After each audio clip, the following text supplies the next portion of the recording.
जय हिंद दोस्तों। क्लास 10 गणित में आपको 10 वेरी वेरी इंपॉर्टेंट क्वेश्चन बताने वाले हैं जो हर बार एग्जाम में पूछा जाता है।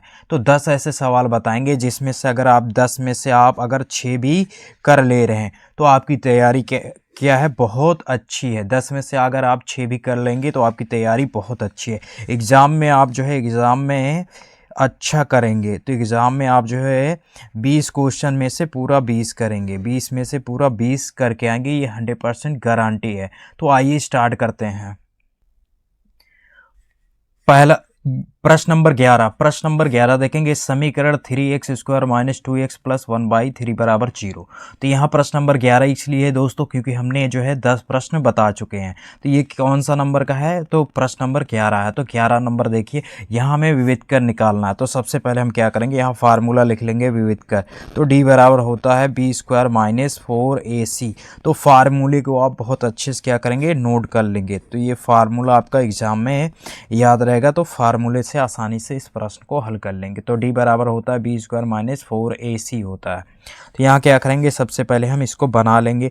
यहाँ दे रखा है 3x² - 2x + 1/3 = 0। तो इसको हम सबसे पहले क्या करेंगे, बनाएंगे। तो यहाँ बनाएंगे तो एलसीएम कितना आ जाएगा, 3 आ जाएगा। तो एलसीएम क्या आएगा, ये एलसीएम आ जाएगा 3, और 3 से यहाँ गुणा कर देंगे तो हो जाएगा 3 त्रिक का 9x²। 3 का गुणा 3 में करेंगे, 3 त्रिक का 9x²। ये माइनस माइनस लगा देंगे, 3 दूनी 6x, और ये प्लस का हम 1 लिख लेंगे बराबर 0। 3 का गुणा 0 में कर देंगे, 3 का गुणा 0 में करेंगे तो क्या आ जाएगा, 9x² - 6x + 1 बराबर क्या हो जाएगा, 0 गुणे 3। तो इसके बराबर में 3 से गुणा कर देंगे 0 में तो क्या आ जाएगा, 0 आ जाएगा। अब यहाँ से हम क्या करते हैं, तुलना करते हैं। एक फार्मूला होता है ax² + bx + c बराबर 0 से तुलना करने पर, 0 से तुलना करने पर। तो यहाँ हम तुलना करेंगे तो a बराबर क्या आ जाएगा, यहाँ देखेंगे x² है, यहाँ भी x² है, तो a का मान क्या हो जाएगा, 9 हो जाएगा। तो a बराबर लिख लेंगे 9। और यहाँ देखेंगे x है, यहाँ भी x है, तो b का मान क्या हो जाएगा, -6 हो जाएगा, तो -6 लिख लेंगे। c का मान क्या हो जाएगा, यहाँ 1 है, तो c का मान हो जाएगा 1। अब इस फार्मूले पे क्या करेंगे, रखेंगे।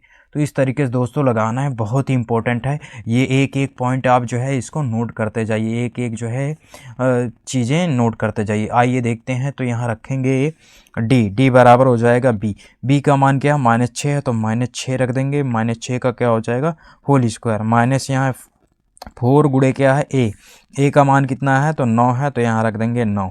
c का मान कितना है, 1 है, यहाँ कितना निकालें, 1, तो यहाँ रख देंगे 1 रख देंगे। अब इसका क्या करेंगे, गुणा कर लेंगे। तो -6 का वर्ग क्या हो जाएगा, तो -6 का वर्ग यहाँ निकाल दे रहे हैं। तो -6 का वर्ग, तो -6 गुणे क्या हो जाएगा, -6, तो माइनस इंटू माइनस क्या हो जाएगा, प्लस, और ये 6×6 36, गुणा कर देंगे कितना आ जाएगा, 36 आ जाएगा। तो -6 का वर्ग कितना हो जाएगा, 36। अब इसका गुणा कर देंगे तो 9 एकम 9 और 9 चौक 36, क्या आ जाएगा, 36। 36 में 36 घटा लेंगे कितना आ जाएगा, 0 आ जाएगा। तो 0 इस सवाल का क्या हो जाएगा, उत्तर हो जाएगा। अगर d का मान क्या है, 0 आए, तो मूल क्या होता है, मूल समान होता है, मूल समान और वास्तविक होता है, मूल समान और वास्तविक होता है। ये भी लिख देना है। अगर d का मान क्या आ जाएगा, 0 के बराबर आ जाएगा, तो मूल समान और वास्तविक होता है। अब अगला प्रश्न देखेंगे दोस्तों। अगला प्रश्न है प्रश्न नंबर 12। बहुत ही इंपॉर्टेंट है, वेरी वेरी इंपॉर्टेंट। ये एग्जाम में बार बार आता है, तो इसको आपको क्या करना है, नोट कर लेना है बहुत अच्छे से। तो आइए इसको हल करते हैं। तो tan a बराबर कितना है, 45। तो लिखेंगे tan a बराबर है यहाँ 1, tan a बराबर क्या है, 1। तो tan 45 का मान क्या होता है, tan 45 का मान होता है 1। तो 1 पे क्या रख देंगे, tan 45। तो tan a बराबर यहाँ लिखेंगे 1 पे क्या रख देंगे, तो 1 बराबर क्या होता है, tan 45। तो यहाँ रख देंगे tan 45। तो यहाँ क्या कट जाएगा, tan से tan कैंसिल हो जाएगा, तो बचेगा यहाँ a बराबर यहाँ बचेगा 45। तो a का मान क्या आ गया, 45 आ गया। अब इस क्या करेंगे, इसमें रख देंगे। तो यहाँ क्या है, 2 sin a पे क्या रख देंगे, a पे रख देंगे 45, तो sin 45 हो जाएगा। अब इसके बाद यहाँ कॉस है, कॉस ए है, तो ए पे क्या रख देंगे 45, तो यहाँ कॉस 45 हो जाएगा। तो 2 गुणे साइन 45 का मान क्या होता है 1/√2 गुणे कॉस 45 का मान क्या होता है 1/√2। तो जितने भी त्रिकोणमिति के जो है टेबल है उसको तुरंत याद कर लीजिएगा। तो दोस्तों जितना भी टेबल है साइन कॉस ये सब का मान याद कर लीजिएगा। तो इसका गुणा करेंगे तो 2 का गुणा करेंगे 2 एकम 2, 2 एकम 2, तो यहाँ 1 एकम 1 और ये 2 एकम 2, तो ऊपर क्या हो जाएगा 2 और यहाँ गुणा कर देंगे 2 दूनी 4, रूट का रूट से गुणा करेंगे 2 दूनी 4 हो जाएगा। तो यहाँ देखेंगे 4 किसका वर्ग है, ये 2 का वर्ग है। 4 किसका वर्ग होता है 2 का, तो यहाँ क्या आ जाएगा 2 आ जाएगा। 4 किसका वर्ग है 2 का, तो यहाँ से घटाएंगे 2 एकम 2, तो कितना आ जाएगा 1 आ जाएगा। तो इस सवाल का आंसर क्या हो जाएगा 1 हो जाएगा, 1 हो जाएगा। इसको अच्छे से आप नोट कर लीजिए, इस सवाल का आंसर क्या होगा 1 होगा।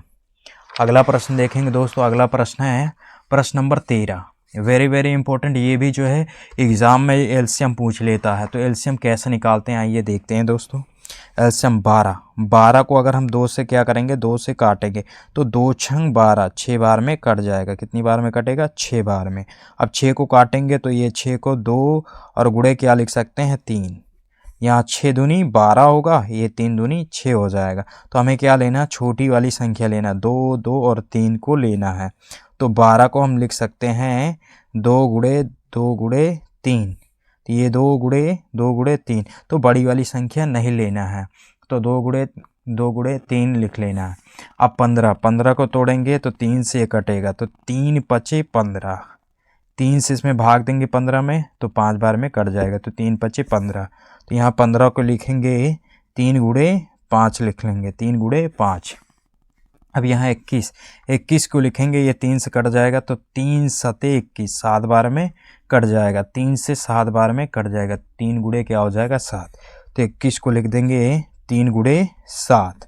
अगर यहाँ हम एचसीएफ निकालते हैं एचसीएफ, तो इसका एचसीएफ क्या आएगा, तो एचसीएफ देखेंगे जो तीनों में मिलेगा, यहाँ देखेंगे 3 3 तीनों में मिलेगा, तो यही क्या हो जाएगा एचसीएफ हो जाएगा। और कोई भी संख्या इसमें नहीं मिलेगी, तो 3 मिलेगा, तो ये क्या हो जाएगा एचसीएफ। तो लेकिन हमें यहाँ क्या निकालना है एलसीएम निकालना है। एलसीएम क्या होगा, तो एलसीएम निकालने के लिए क्या करेंगे देखेंगे 2 देखेंगे इन दोनों में है, तो 2 नहीं है, तो 2 को क्या करेंगे नोट कर लेंगे। अब अगला 2 देखेंगे 2, ये 2 है इसमें नहीं है, इन दोनों में नहीं है, तो इसको भी नोट कर लेंगे। अब 3 देखेंगे 1 बार है, तो तीनों में 1 बार है, तो इसको 1 बार ही नोट करेंगे। अब यहाँ देखेंगे 5 दोनों में है नहीं है, तो यहाँ 5 भी नोट कर लेंगे। 7 देखेंगे दोनों में नहीं है, 7 भी नोट कर लेंगे, इसी का मल्टीप्लाई कर देंगे। यहाँ 2 दूनी 4, 4 3 12 गुणे क्या हो जाएगा 5 गुणे 7, तो ये हो जाएगा 12 पंचे 60 और गुणे क्या हो जाएगा 7, तो इसका गुणा कर देंगे, तो यहाँ 0 नोट कर लेंगे और ये 7 छंग 42, तो कितना आ जाएगा 720 आ जाएगा।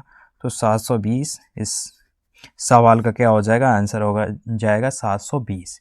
इसको अच्छे से क्या करेंगे नोट कर लेंगे। अगला प्रश्न देखते हैं दोस्तों, प्रश्न नंबर 14 देखेंगे। प्रश्न नंबर 14 क्या है, तो ये समांतर श्रेणी, यहाँ से प्रश्न बनता ही बनता है एग्जाम में, यहाँ से प्रश्न बनता ही बनता है, तो इसको भी अच्छे से क्या करेंगे नोट कर लेंगे। तो यहाँ इसको पहले वाले एक समांतर श्रेणी -5 -1 और 3 7 का सर्वांतर होगा। तो सर्वांतर सबसे पहले इसको हम A1 मान लेंगे, पहले पद को A1, दूसरे पद को A2 और तीसरे पद को मानेंगे A3 और चौथे पद को A4 मान लेंगे। पहले पद को A1, दूसरे पद को A2 और तीसरे पद को A3 और चौथे पद को यानी चौथे पद को A4 मान लेंगे। तो यहाँ फार्मूला होता है सर्वांतर निकालने के लिए, तो सर्वांतर बराबर होता है D बराबर होता है A2 माइनस A1। तो दूसरे पद को पहले पद से घटा देते हैं, तो क्या निकल आता है सर्वांतर। फिर एक लिखेंगे सर्वांतर, तो सर्वांतर D बराबर क्या हो जाएगा, चौथे पद को तीसरे पद से घटा देंगे, A4 माइनस A3 हो जाएगा। अब हमें क्या करना है, इन दोनों में मान रखना है। तो यहाँ देखेंगे A2 का मान कितना -1 है, तो रख देंगे -1 और ये माइनस से माइनस लगा देंगे। A1 का मान क्या है, A1 का देखेंगे कितना है -5, तो यहाँ -5 रख देंगे। अब यहाँ ये माइनस माइनस क्या हो जाएगा प्लस हो जाएगा, तो -1 माइनस का ये 1 और ये माइनस माइनस क्या होगा प्लस हो जाएगा, +5। तो बड़ी संख्या क्या है, प्लस में है, तो इसमें 5 में से 1 घटा लेंगे, कितना आ जाएगा, 4। तो 4 इस प्रश्न का क्या हो जाएगा, आंसर होगा जाएगा, यहाँ 4 आ जाएगा। सर्वांतर कितना आएगा, 4 आ जाएगा। तो सर्वांतर 4 आ जाएगा। अब इसमें भी लगा के चेक कर लेते हैं, दोनों में सेम आना चाहिए। तो A4 का मान देखेंगे कितना है, A4 का मान है 7, यहाँ 7 रख देंगे, माइनस A3 का मान कितना है, 3 है, तो 3 रख देंगे। तो 7 में से 3 घटेगा, कितना आ जाएगा, 4 आ जाएगा। इसका राइट आंसर क्या हो जाएगा, डी। सर्वांतर कितना आ जाएगा, 4 आ जाएगा। सर्वांतर क्या होगा दोस्तों, 4 आ जाएगा। तो इस तरीके से सर्वांतर निकालते हैं। दूसरे पद को पहले पद से घटा देते हैं और चौथे पद को तीसरे पद से घटा देंगे, तो सर्वांतर यहाँ भी 4 आ रहा है, यहाँ भी 4, तो सर्वांतर इसका क्या हो जाएगा, 4 हो जाएगा। अब अगला प्रश्न देखेंगे। अगला प्रश्न ये एग्ज़ाम में आया हुआ था। तो 6 सेमी त्रिज्या वाले एक वृत्त के त्रिज्यखंड का कोण 60 अंश है, त्रिज्यखंड का क्षेत्रफल। तो यहाँ त्रिज्यखंड का क्षेत्रफल क्या होता है, तो यहाँ लिखेंगे त्रिज्यखंड का क्षेत्रफल। त्रिज्यखंड का क्षेत्रफल होता है θ/360 अंश गुणे पाई r स्क्वायर। ये क्या होता है, त्रिज्यखंड का क्षेत्रफल होता है। तो यहाँ त्रिज्या कितना दे रखा है, 6 सेमी। तो लिखेंगे त्रिज्या को हम r से डिनोट करते हैं, r बराबर लिखते हैं। तो r बराबर कितना है, 6 सेमी है, तो 6 सेमी लिख लेंगे, 6 सेमी लिख लेंगे। r बराबर 6 सेमी त्रिज्या। कोण क्या है, 60 अंश है, तो कोण लिखेंगे थीटा बराबर क्या हो जाएगा, 60 अंश हो जाएगा। अब इस फार्मूले पे रख देंगे। तो फार्मूला यहाँ यूज करते हैं दोस्तों, यहाँ फार्मूला यूज करेंगे थीटा बटे क्या है, 360 अंश गुणे पाई r स्क्वायर। तो थीटा का मान रखेंगे, यहाँ थीटा का मान क्या है, 60 अंश है, 60 रख देंगे, बटा क्या हो जाएगा, 360 अंश गुणे यहाँ पाई। आर का मान कितना है, 6 है, तो 6 का क्या हो जाएगा, स्क्वायर हो जाएगा। ये 0 से 0 कटा देंगे, तो 6 बटा कितना हो जाएगा, 36 गुणे पाई, और गुणे यहाँ हो जाएगा, ये भी 36 हो जाएगा। तो इसको कटा देंगे, 36 से कम 36 हो जाएगा। तो 6 कम 6 और ये पाई हो जाएगा। तो 6 पाई वर्ग सेमी इस प्रश्न सवाल का क्या हो जाएगा, उत्तर हो जाएगा। तो 6 पाई वर्ग सेमी हो जाएगा। आई होप आपको बहुत अच्छे समझ में आ रहा होगा। एक एक पॉइंट नोट करते चलिए। तो प्रश्न नंबर 16 देखेंगे। प्रश्न नंबर 16 है रैखिक समीकरण युग्म x प्लस, तो यहाँ लिख लेंगे x प्लस वाई बराबर 14, और यहाँ x माइनस वाई बराबर क्या है, x माइनस वाई बराबर 2 का हल होगा। तो इसका क्या करना है, हल करना है। इसको हल करना है तो समीकरण इसको 1 मान लेंगे, इसको समीकरण 2 मान लेंगे। पहले वाले को समीकरण 1 और दूसरे वाले को समीकरण 2 मान लेंगे। अब इसको हम बहुत अच्छे तरीके से हल कर सकते हैं। तो यहाँ हमें देखना है, तो दोनों क्या करेंगे, जोड़ देंगे। हम यहाँ समीकरण 1 और 2 को जोड़ देंगे। क्यों जोड़ देंगे, ये प्लस का क्या है, y है, यहाँ माइनस का y है। जब प्लस माइनस का होता तो यहाँ कट जाएगा, तो ये x का मान निकल आएगा। तो यहाँ लिखेंगे समीकरण 1 व 2 को जोड़ने पर, समीकरण 1 व 2 को जोड़ने पर, तो समीकरण 1 व 2 को जोड़ने पर, तो समीकरण 1 व 2 को जोड़ेंगे तो x प्लस वाई बराबर कितना है, 14, और x माइनस वाई बराबर कितना है, 2। सबको जोड़ेंगे तो यहाँ क्या आ जाएगा, जोड़ेंगे तो यहाँ क्या होगा, y से y कैंसिल हो जाएगा, ये 1x जुड़कर कितना हो जाएगा, 2x हो जाएगा। 1x जोड़ देंगे तो कितना हो जाएगा, 2x। अब इस संख्या को जोड़ेंगे, 14 में 2 जोड़ देंगे, कितना आ जाएगा, 16 आ जाएगा। अब ये 2 से कट जाएगा, तो 2x बराबर कितना, 16। तो 2 अठे 16, 8 बार में कट जाएगा, तो x बराबर क्या आ जाएगा, 8। अब 8 का मान समीकरण 1 में रख देंगे, तो यहाँ से समीकरण 1 में रख देंगे तो y का मान निकल आएगा। तो समीकरण 1 में x का मान रखने पर, यहाँ लिखेंगे समीकरण 1 में x का मान रखने पर, तो x का मान रखेंगे, समीकरण 1 क्या है, x प्लस वाई बराबर है 14, तो यहाँ रख देंगे 8। x का मान क्या रखेंगे, 8, और प्लस ये हो जाएगा y बराबर 14। y को इधर रहने देंगे और 8 को उधर ले जाएंगे तो माइनस का 8 हो जाएगा। 8 को इधर लाएंगे तो माइनस का 8 हो जाएगा, तो 14 में 8 जाएगा तो कितना हो जाएगा, 6 हो जाएगा। 14 में से 8 जाएगा तो 6 हो जाएगा। तो यहाँ क्या हो जाएगा, x, y तो इसका हल होगा, तो इसका हल होगा एक्स वाई बराबर क्या हो जाएगा 8,6 हो जाएगा। इसका यही आंसर हो जाएगा। तो आंसर क्या होगा एक्स और वाई का 8 और 6 हो जाएगा। अगला प्रश्न देखेंगे। अगला प्रश्न क्या है दोस्तों, प्रश्न नंबर 17। वेरी वेरी इंपॉर्टेंट ये क्वेश्चन जो है एग्ज़ाम में अगली यानी 2000 जो है 24 में पूछा गया है। 2024 में ये प्रश्न आया था। तो आइए इसको सॉल्व करते हैं। यहाँ कह रहा द्विघात बहुपद x² प्लस 7x प्लस 12 के शून्यक होंगे, तो शून्यक निकालना है। तो हम इसको सबसे पहले लिख लेंगे x² प्लस 7x प्लस 12। इसके बराबर में हम 0 भी लिख सकते हैं, इसके बराबर में हम 0 लिख दे रहे हैं। अब इसका क्या करना है, यहाँ इसका फैक्टर करना है। तो 12 को ऐसे लिखना है, तो 4 गुणे क्या लिखेंगे 3, 4 गुणे 3 लिख लेंगे। तो क्या गुणा करने पे कितना आ रहा है 4 गुणे 3, ये आ रहा है 12। 4 गुणे 3 12 आ रहा है, और 4 प्लस 3 जोड़ने पे कितना आ रहा है 7 आ रहा है। तो जोड़ने पे 7 आना चाहिए, दोनों जगह क्या है प्लस प्लस है, जोड़ने पे कितना आना चाहिए 7 आना चाहिए, और गुणा करने पे 12 आना चाहिए। तो बिल्कुल सही है। तो हमें क्या लिख देना है 7 पे रख देंगे, 7 पे रख देंगे 4 प्लस 3 रख देंगे यहाँ। तो यहाँ लिखेंगे x² प्लस, यहाँ 7 पे क्या लिखेंगे 4 प्लस 3, 4 प्लस 3 और ये गुणे में x और प्लस 12 बराबर 0, बराबर 0 नोट कर लेंगे। अब इसके बाद हम x² प्लस x का गुणा पहले 4 में करेंगे तो 4x हो जाएगा, और ये प्लस लगा देंगे। x का गुणा 3 में करेंगे तो 3x और प्लस ये 12 बराबर क्या हो जाएगा 0। यहाँ से x क्या होगा कॉमन हो जाएगा, यहाँ से x बचेगा और प्लस का ये 4 हो जाएगा। और यहाँ प्लस का क्या ले लेंगे 3 ले लेंगे तो बचेगा x, और ये 3 से इसमें भाग दे देंगे तो आ जाएगा 4 बराबर 0। अगर हम इसका गुणा करते हैं 3 एक कम ये 3x हो जाएगा, और ये 4 3 12 हो जाएगा, फिर यही बन जाएगा। तो यहाँ इसको क्या करेंगे कॉमन कर लेंगे, तो x प्लस 4 क्या होगा कॉमन हो जाएगा, तो बचेगा x प्लस 3। तो x प्लस 3 इसके बराबर में 0 लिख लेंगे। इसके बराबर में क्या लिखेंगे दोस्तों 0 लिख लेंगे।